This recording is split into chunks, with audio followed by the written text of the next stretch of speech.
Hey, everybody. Thank you so much for tuning in to another one of my interviews.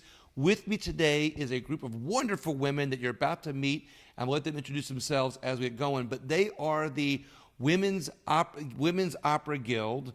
I'm sorry, the Opera Guild. So Women's Guild of the New Orleans Opera Association. There you go. It's a tongue twister. However, I think this is a unique story that you're going to want to hear more about because they have a fundraiser that's coming up that I want to get more people involved in. As I always tell you, I think one of the best ways to fix our communities is get involved with the nonprofits, get involved with the organizations that are doing things to fix things in their own way. And they're going to tell you a little bit about their fundraiser and what the Opera Guild does and what the New Orleans Opera does for New Orleans. Mary, would you like to give us a start with that? Oh, I'd be happy to. This year, 2023, is the 38th annual Madhatters Luncheon. That luncheon stands as the longest running luncheon put on by women's philanthropic endeavors in the city, and we're very proud of that fact. We're very proud of the fact that our luncheon is one that, through its success and what it offers the ladies throughout the day who attend, our luncheon has been modeled by other groups in areas apart from Louisiana, even to Dallas. There's a Mad Hatter's Luncheon there that's truly based on ours. So we've got a lot of details, and we'll begin sharing them. I'd like to introduce next our co-chairs. First, Marion Gibbs and Kathy Widener.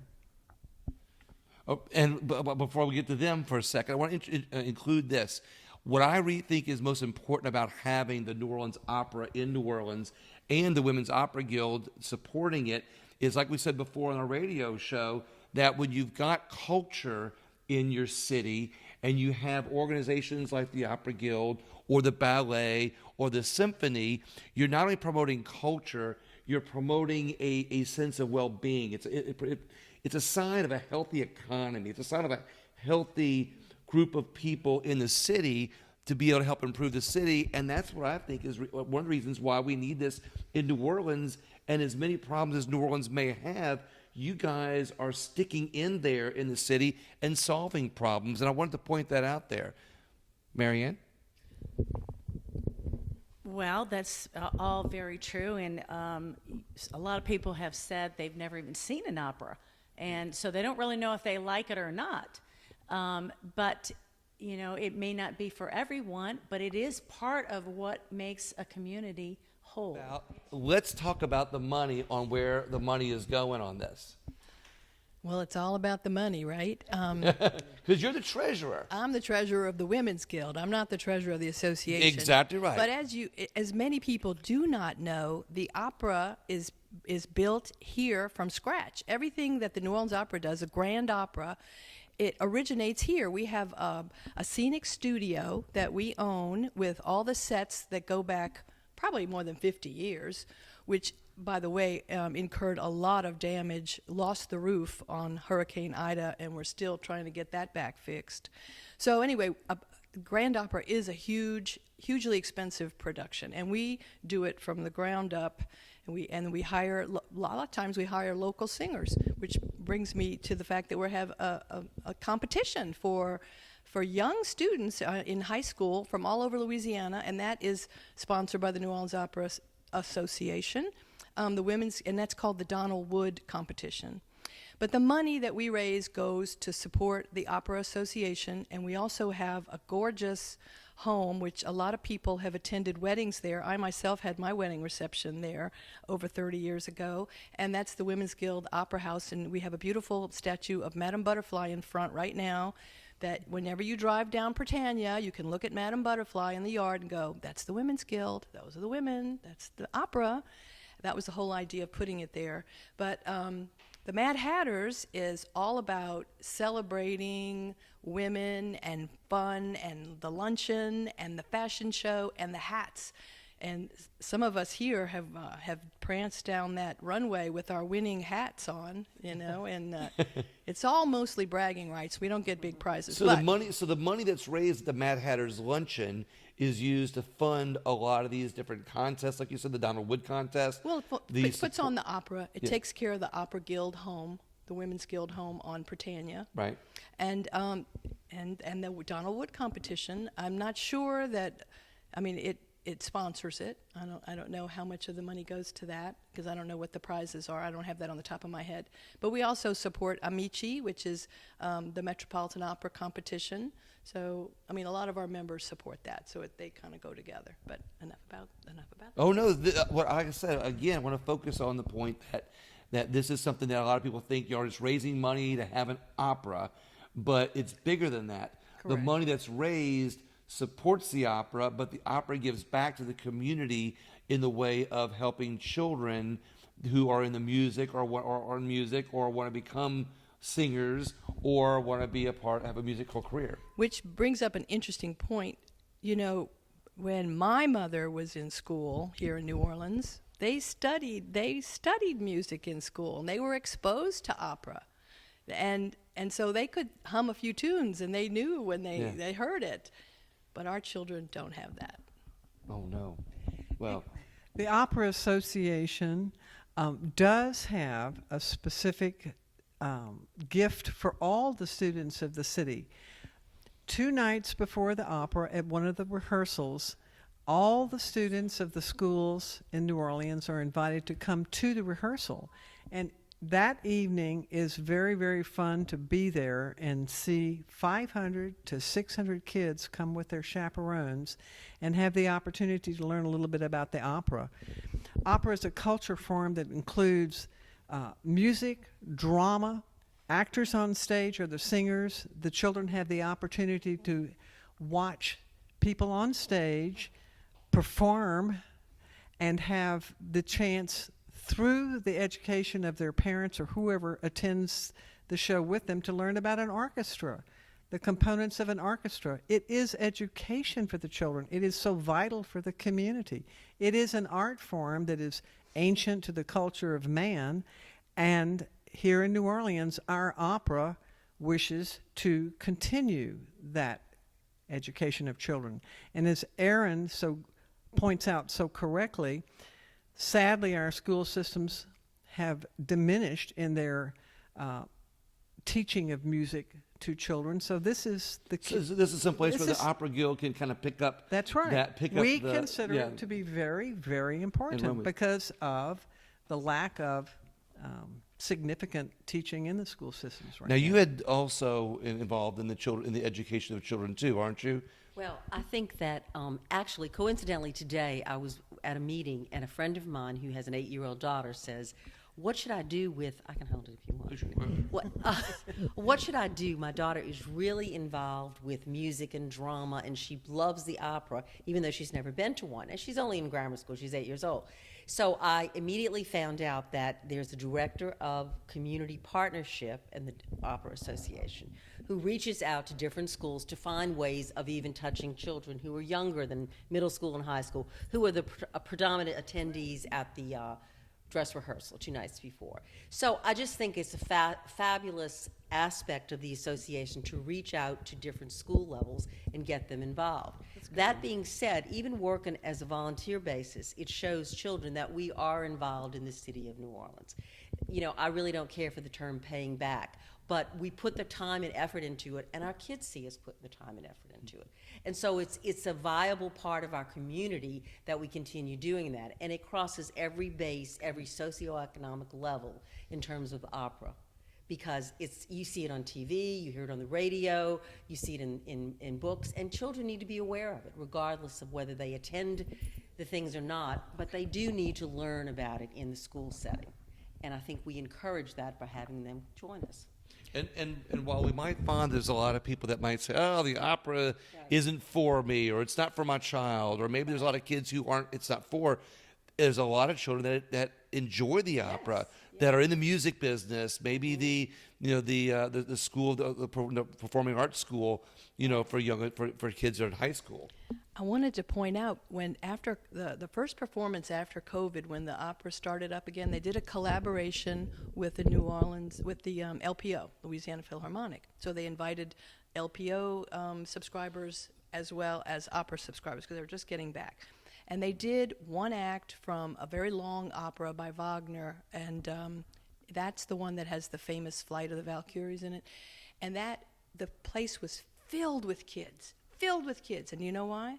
Because it's kill the wabbit, kill the wabbit, kill the wabbit from a Bugs Bunny cartoon. And they all were waiting to see that. Well, that wasn't in the first act. But after they concluded the first act, the LPO struck up the band and they played that fabulous, piece, and everybody just went crazy. So let's go back to the Mad Hatter's Luncheon. Oh, yes. This is used to raise the money to be able to do the things like this for children in the area who are interested in music. Well, of course, it's used to support the Opera Guild and the Opera Association and be able to fund it.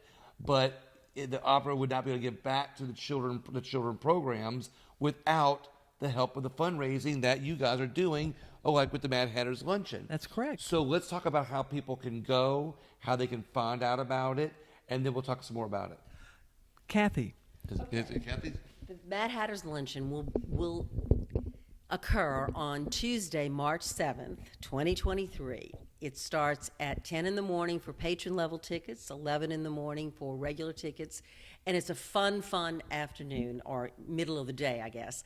We have characters. We have a board member of the Opera Association who plays the Mad Hatter, and they're all dressed in costume from the Opera Association Costume Bank. So it's exciting. Everybody's walking around, and we have a silent auction, which starts at 11, even though if you're a patron, you can view it beforehand. We have champagne served at the patron party, and then we have a hat contest that starts at 11 o'clock. There are different categories for the hats: serious hats, whimsical hats, best show that the Mad Hatter picks out. So it's a fun afternoon. Then we have a fashion show with Ballons this year, and that starts right after the luncheon is served. So we're finished probably by 1:30, 2 o'clock, and it's just a wonderful few hours that everybody has a great time. And it's very festive. We have an opera singer entertaining us during the patron party. It's just a good time, and I hope everyone can join us. You can call the Opera Association house on Britannia Street. Jenny Chapman is our liaison, and she will be more than happy to take the information. Your credit card, you can pay by check, but we just love for you to join us. Or you can go to the Opera Association website, and you'll get all the information on that. And once they go there, will they be able to find out more information about how to get involved other ways too? Yes. And certainly join the Guild. That would be fabulous. Do you want to tell them the phone number? I think it's on. I don't have the phone number. Is the phone number? So, tell us the phone number.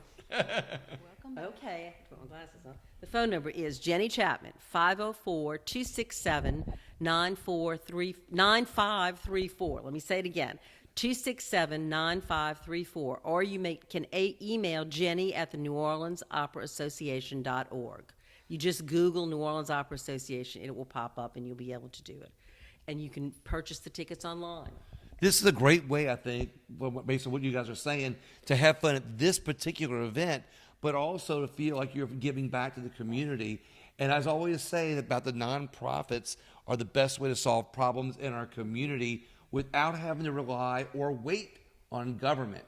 And here's an organization that's very active in the culture of a city, which also gives back to the economy of a city and also gives back to education, of the children in our city. And I think for some people, this might be a way that they go, wait, this is a great way for me to get involved that they didn't think of. And maybe the Mad Hatter's Luncheon is just a way to get there and meet people to see if it's right for them. Would that be accurate? That's accurately stated, and we'd like to make an appeal to everyone in our viewing audience. Consider coming. It is a very fun day. You will have the opportunity to mix with a lot of great gals who are involved in other philanthropic areas besides just the Opera Guild. this is a nice networking opportunity where you can meet folks you know, catch up, and say, what are you doing now? What are you doing now? We're all there to help our community, and this is a way for you to spend the middle of your day, several hours, with some girls who are out to have a whole lot of fun. And don't forget, there are 3 judges for the hats, and oftentimes those who win find their picture in the paper. I love it. Well, ladies, is there anything else you want to add to this for anybody who wants to pass it along or share it? Is there? I believe we're going to have a raffle to benefit the Yes, the Women's Guild too. has generously donated a pair of David Yurman earrings, and we will have a raffle walking around during the 3 hours that you're there. You can pull it, and then we'll pull the raffle at the end of it. They're beautiful diamond-studded little coin-shaped earrings. So hopefully you'll be the lucky one to get that. I love that. In addition to the auction, there's also a wine pool. That's another item not yet mentioned. The there's- wine pool, is that what you swim in? Very clever. Many would want to, but no, this is an opportunity to pay a nominal amount of money for a bottle of wine that you pull from a rack, not knowing what it is. It could be worth a lot, or But there's a minimum. there is a minimum. I will share. Thank you, Aaron. There is a minimum. Okay. But that is fun. So that's another entertaining, fun moment for you to enjoy. And the auction. And what more? What? Wait. Oh, And we have some wonderful florists that have donated fabulous, centerpieces, and they will be for sale that day, and they're beautiful. So, and I'm sure you'll get them a lot less than you would if you went to the florist. Didn't you tell us at a meeting that those florists are in competition one with the other to present a nice centerpiece at tables? They each have so many they're donating, and they're going to be grand. Kathy said that. Kathy Widener said that. Well, And point being, they should be better than average for you to have an opportunity to purchase and take home. Well, if human nature, falls true to form, they will be in competition with one another because it's 5 or 6 different Right.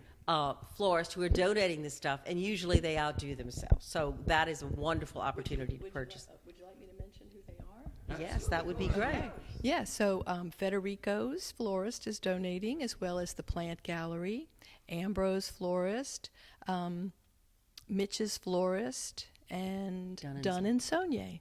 Fabulous florists. Are those the other sponsors on the ticket? No, they're not the sponsors on the ticket. We have some sponsors you want to mention there? Yes, I do. I need the sponsor list, though. We have a sponsor list coming up here. And we also have this fabulous auction, silent auction, which will be, we have so many wonderful items. We have gift certificates for restaurants, for memberships in some of the other nonprofits in the city. We have jewelry, fine art. We have, can you think of something else? It's just the conglomeration of Nights at wonderful wonderful hotels. things. And if anybody watching this has any fabulous things to donate, just give Jenny a call. Name the people that are Okay. sponsors of the We show. have Gibbs Construction, Fidelity Bank, Lee Michaels, Liz Oplinger, The Avenue, Ballins, Whitney Bank, and I think that's it right That's now. it. But hopefully there's And an if anybody opportunity. wants a sponsor, they Please, can certainly. you certainly can. You certainly Awesome. can. Thank you very much. Well, this sounds like a wonderful opportunity for people to be able to give back to the community. Of course, Men do attend. men do Yes, attend. yes, You never know. I might have to show up for this. I love this. They like to come and strut their stuff and dress up too. I love this. I might have to come. Well, you're going to buy a ticket, aren't you? I might have to show up then. And we do have some men's hats. She's trying to in sell me a Boston. ticket online. She's trying to get me to commit online here. Well, like I said, I'm really big on giving back to the community. I think one of the best ways to fix our country is to start in our communities. And I think when we find the organization that we can believe in, like for some people it's going to be the opera. For some people it's going to be another nonprofit. Everybody has to find their way to give back to the community. And when we all do that and find our way, our communities improve. The best way to save our cities, is for nonprofits and organizations like this, especially that give back to the education of children, which is what you guys are doing. And I commend y'all for all your hard work.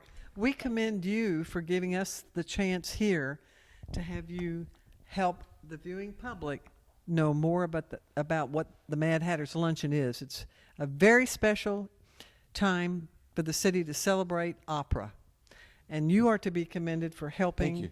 to spread the word in such a great way of letting our community know how intricately this process works. Well, I appreciate that. It's a positive message, and I want to reach out to everybody and let you know if you want to spread this positive message, to please share this video, share the interview, share it with somebody who either might be interested in getting involved in the Opera Guild or attend the Mad Hatter's Luncheon.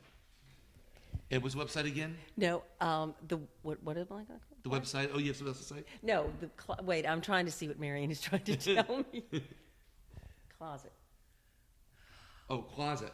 I understand that hint. We would like to let everybody know that Mr. Wallace, in addition to his talents as a fine interviewer around the country, he has for 3 decades run a closet restoration business, closet manufacturing business that he and proudly now his son run together.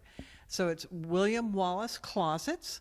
And so we will commend you all to look him up, because everybody that we talk to that has had work done by his team gives glowing reports. So, Mr. Wallace. Well, thank you very much. We want the community to support you too. Well, I appreciate that, and just so the community knows, I'm just simply saying that if anybody buys a closet from the New Orleans Opera Guild, or anybody in the opera refers somebody that buys a closet, I will donate a portion of the proceeds back to the New Orleans Opera Association. Outstanding. Because Do you all hear that? Is that amazing? And that's for the year 2023. Anybody? Year 2023, anybody who buys from the, I love that. Who buys from, buys as, it's a member or refers somebody that's not a member, I'll donate a portion of the proceeds back. That's to that. exceptionally generous. Thank you, Mr. Well, thank you Wallace. I appreciate it. Like I said, we're all working on the same goal. We all want our communities better, and this is just one fabulous way to do it. And I would love to see more people get involved with the Opera Guild and go to the Mad Hatter's Luncheon. Thank you. Thank you all so much. Thank you. Thank you. March 7th, and we're going to look it up on the website. Thank you all very much. Please share the video, share the interview, and let everybody know about the Mad Hatter's Luncheon and the Opera Guild and the New Orleans Opera Association. Thank you all so much, and have a great day.